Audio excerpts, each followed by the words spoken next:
দিয়ে দেওয়ার সেটা নিয়ে আপনি কি বলবেন? সেটা নিয়ে আমাদের যারা রাজ্যে যারা রয়েছেন, মন্ত্রীরা রয়েছেন, অর্থমন্ত্রী রয়েছেন, তারাই বিবৃতি দেবেন। এই ব্যাপারে আমি কিছু বলবো না।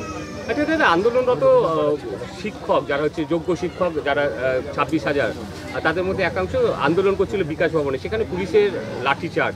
পরবর্তীতে আবার সেই শিক্ষকরাই দল ধর্ম বা নির্বিশেষে প্রত্যেককেই আহ্বান জানিয়েছে তাদের পাশে দাঁড়াতে। এই দুটো বিষয়ে আপনি কি বলবেন? শিক্ষকদের আন্দোলনকে দেখুন, আমি বলতে গেলে পরে এটা নিয়ে অনেক রকম সমালোচনা হতে পারে, কিন্তু আমি টিভিতে দেখেছি যেভাবে তালা ভেঙে ঢুকলেন তারা, কোনো শিক্ষকদের পক্ষে এটা করার সমীচীন হয়নি। ওই একটা আমাদের ওই ভবনের বিকাশ ভবনের তালা ভেঙে জোর করে তার মধ্যে ঢুকে যাওয়া, এটা আমি সমর্থন করতে পারি না। তবে পুলিশ আর একটু সংবেদনশীল হলে পারতো, এইটুকুই আমি বলবো। আচ্ছা, শুভেন্দু অধিকারী যাচ্ছে, শতরূপ ঘোষ যাচ্ছে, চাকরি যারা গিয়েছে তাদের আন্দোলনে, তৃণমূলের কি কেউ যাবে? আপনি কি করে সময় যাবেন সেখানে?